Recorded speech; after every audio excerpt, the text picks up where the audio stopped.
안녕하십니까? 배팅 부동산 건축왕과 송영길 주택 부양 사실인가요? 아니길 바랍니다. 정말 아니길 바랍니다. 그러나 항상 그렇듯이 제 스타일대로 팩트에 기반해서 여과 없이 필터 없이 있는 그대로 말씀을 드리겠습니다. 일단은 요즘 건축왕 동해 개발 사업 관련해서 송영길 측근 관여 의혹, 요즘 누구나 다 아시는 뉴스일 겁니다. 그러니까 송 시장 때 투자 유치 담당 2명이 강원도 동자청으로 이직해서 사업자 선정 작업 핵심 역할을 했는데 건축왕에게 유리한 방식으로 전개가 되었었던 그런 사실이 있죠. 그 이야기입니다. 인천 이야기가 나와서 관련 뉴스 하나 더 보면은 송영길 인천시장 시절에 토지 헐값에 매각했다고 감사원 지적을 받은 사실이 있습니다. 송영길 인천시장 2010년 7월에서 2014년 6월 사이에 시장직을 맡았었는데 시가 946억 원에 취득한 땅을 631억 원에 매각한 그런 사실이 있습니다. 그러니까 요것은 그냥 요 사실 자체로만 받아들이고 여기서는 뭐 송영길 씨에 대한 판단을 할 수가 없죠. 요런 지적을 받았었다. 요까지 보시고 넘어가겠습니다. 이제 본격적인 이야기를 해보겠습니다. 요것은 2021년 4월 25일 뉴스입니다. 이 시절은 부동산이 활활 타오르던 시절이었습니다. 부동산이 활활 타오르던 시절, 그리고 민주당이 저번 정권 때 보유세를 올린다 말만 했었지 사실은 주임사 이런 혜택으로 많이들 빼줬죠. 실질적으로 보유세 과하게 매긴 적이 거의 없다가 막판에 매길랑 말랑 할 때 송영길 씨가 당대표가 되어가지고 보유세를 엄청나게 낮추는 방향으로 이미 전개가 되었습니다. 의외죠, 의외. 사람들은 민주당 보유세 굉장히 세게 부과했다라는 어떤 막연한 이미지가 있는데 실상은 전혀 그렇지가 않습니다. 양도세, 보유세, 양도세는 높게 과세를 했었고 보유세는 생각보다는 낮게 유지를 했다고 보시면 됩니다. 그래서 양도세, 보유세 관련해서 한번 보겠습니다. 굉장히 쉽게 제가 설명을 드리겠습니다.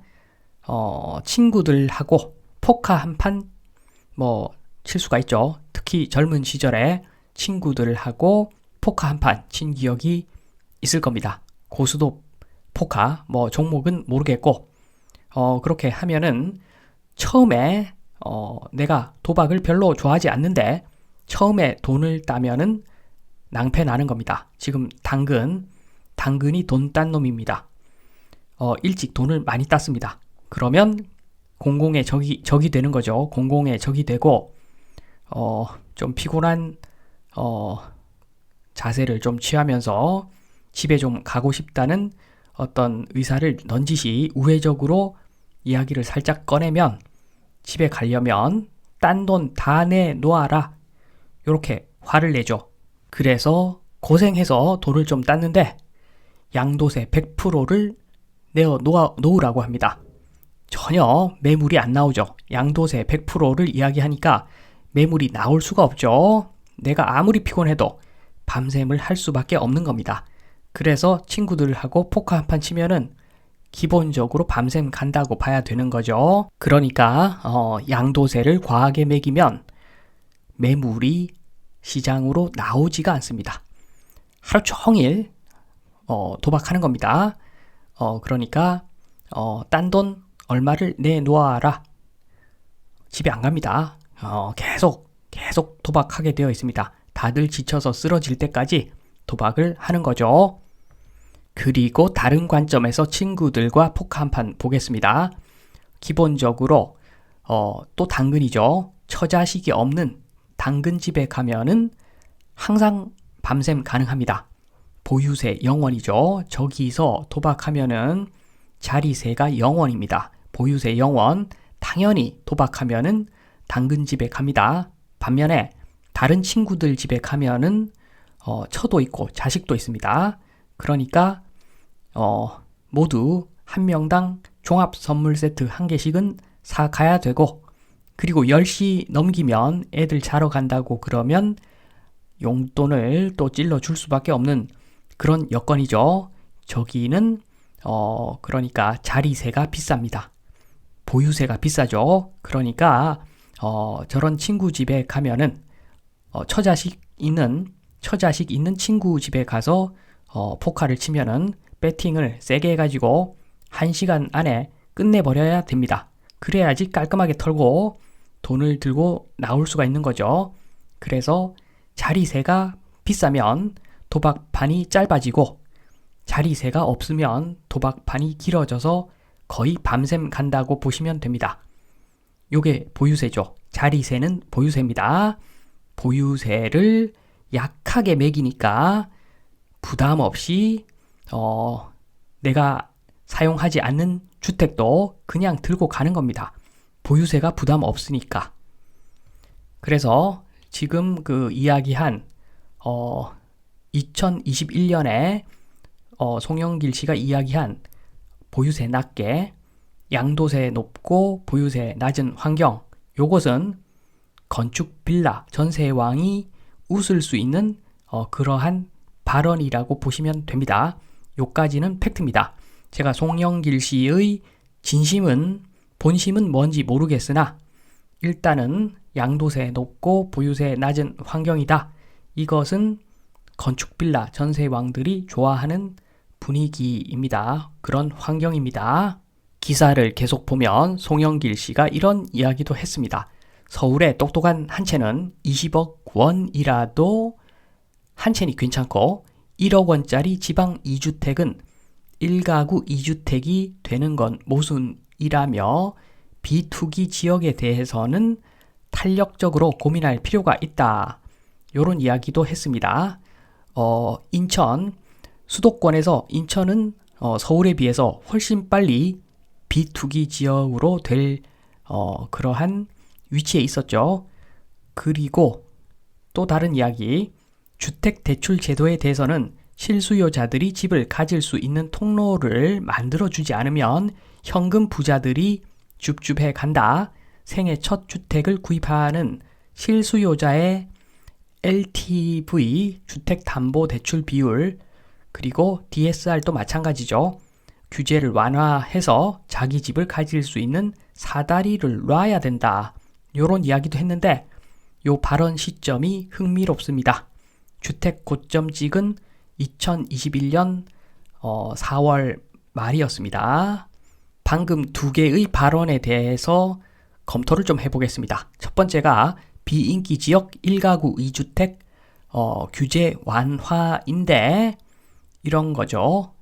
좌측이 지금 상태입니다. 물높이 전세 가격, 기름높이 매매 가격. 그런데 지금 1가구 2주택 규제 완화라고 하는 것은 비서울 주택 매수 수요 증가를 부르는 행동이죠. 그래서 기름을 부어서 저 위에 까만색 기름을 부어서 가격을 상승시키는 효과가 있는 그런 내용이다. 이렇게 보시면 됩니다. 두 번째는 생애 첫 주택 LTV 등 대출 규제 완화인데 요것은 기름이 아니라 물을 부어가지고 전세 가격을 기본적으로 끌어올리고 거기에 따라서 매매 가격도 덩달아 끌어올리는 그러한 이야기입니다. 대출 규제 완화. 그런데 심각한 것은 코 묻은 돈으로 유동성 증가시키는 거죠. 생애 첫 주택. 부동산 투자를 거의 안 해봤을 건데 고점에 LTV 완화로 대출 많이 받아가지고 그 코 묻은 돈으로 유동성 증가시켜가지고 순간적으로 전세 가격 올리고 매매 가격 들어 올리는 행동인데 이렇게 당사자 LTV 대출 규제 완화로 대출을 받은 생애 첫 주택 구매자는 피를 보는 거죠. 지금 이런 사람들 피를 엄청나게 흘리고 있을 겁니다. 그래서 요것은 한마디로 코 묻은 돈으로 유동성 증가, 물을 부어가지고 가격을 상승시키는 그러한 내용이다. 이렇게 보시면 됩니다. 그래서 두 개의 발언 모두 기름 붓고 물도 붓고, 기름 붓고 매매가 상승, 물도 붓고, 전세가 및 매매가 상승, 물 붓는 것이 더 악랄한 방법이죠. 요렇게 하면은 어쨌거나 제가 그 의도는 모르겠으나 결과적으로 건축 빌라 전세왕은 스마일하게 되어 있습니다. 그리고 다른 뉴스, 요것은 시사저널 2022년 5월달 뉴스인데 송영길 씨가 다주택자 종부세 기준을 6억에서 11억으로 상향해야 한다고 이야기를 합니다. 여기 보시면 임대차 3법 시행 2년 차인 올해 하반기 신규 계약 임차료가 급증할 가능성이 높다. 신규 계약 시 전월세 상한 5% 2년 계약을 준수하는 착한 임대인에게는 보유세를 50% 이상 감면해 주자고 주장했다. 송 후보는 평생을 무주택자로 살아왔다고 하는데 송영길 씨는 어떤지 모르겠으나 대한민국은 차명으로 부동산 소유 얼마든지 할 수 있는 나라죠. 송영길 씨는 어떤지는 모르겠습니다. 요 부분 위에 이야기한 보유세 50% 이상 감면 요것을 한번 보겠습니다. 제가 작년 봄에 벌써 이야기를 엄청나게 했습니다. 그 중에 하나인데 한국 아파트는 코인, 금리 상승 의미는 폭락이다. 따라서 실수요 주택만 부동산으로 취급해라. 아파트는 투자용이죠. 부동산으로 취급하지 말고 코인으로 취급을 하고 이제 곧 엄청나게 내려간다. 빨리 팔아라. 이런 이야기를 제가 했었는데 요것뿐만 아니죠. 여러 영상에서 어차피 전세라고 하는 것은 금리의 함수이기 때문에 미국에서 금리 올린다고 했기 때문에 하반기에는 엄청나게 부동산 특히 아파트 가격 내려가기 시작할 것이다. 엄청나게 말씀을 드렸었죠. 그래서 송영길 씨가 일반적인 그 초선 의원도 아니고 아마 보좌관들이 빵빵할 건데 그러니까 맨파워가 굉장할 건데 그런 보좌관들이 하반기 작년 하반기 주택 가격 하락을 예상 못했다고 하면은 정말로 나라가 암울한 겁니다. 정말 암울한 거고 만약에 알고서 이런 이야기를 했다고 하면은 거짓말 한 것밖에 안 되는 거죠. 어쨌거나 암울한 이야기입니다. 정말 암울한 이야기인데 그러니까 이런 거죠. 전세 하락이 확정인데 전세 내리면 보유세 50% 감면해 주는 방향에 대한 이야기입니다. 당연히 건축 빌라 전세왕들 스마일 하겠죠.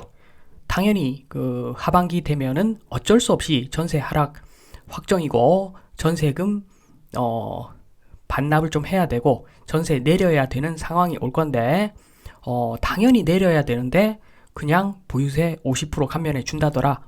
누가 싫어하겠습니까?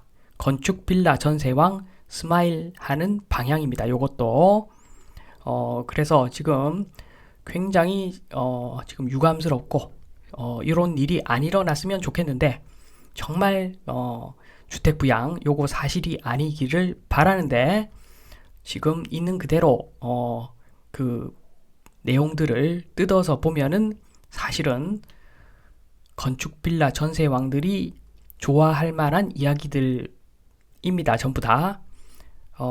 그리고 송영길 씨 말고 다른 정치인들도 지금 생각 잘해야 됩니다. 제가 봤을 때. 그러니까 앞으로는 빅데이터 플러스 AI죠. 요거는 빼박입니다. 빼도 박도 못합니다. 네이버 데이터 지우더라도 구글에서 아마 다 벌써 다 긁어갔을 겁니다. 그러니까 지금 네이버에 매국노를 치면은 이완용만 나옵니다. 거의 몇 명 안 나옵니다. 그런데 앞으로는 만약에 후손들이 정치인들 후손들이 이름 플러스 생년월일, 자기의 이름과 생년월일을 검색을 하면은 조상님 중에서 누구가 있었는데 그 누구는 전세 제도를 공고히 하고 보유세를 점점점 해가지고 점점점 하는 방향으로 매국 행위를 했다. 요렇게 나올 수가 있습니다. 그래서 지금 국민들한테 뭐 외면 받는 거 플러스 후손들한테까지 외면 받는 사람이 될 수 있으니까 정말로 언행에 주의를 해야 됩니다. 언행을 조심해서 정말 서민과 국민을 위해서 한마디 한마디 뱉어야지. 그래야지 나중에 빅데이터 플러스 AI 요 빼박에 안 걸릴 수가 있습니다. 까딱 잘못하다가 매국노 될 수 있다. 요 말씀을 드리면서 이만 마치겠습니다. 감사합니다.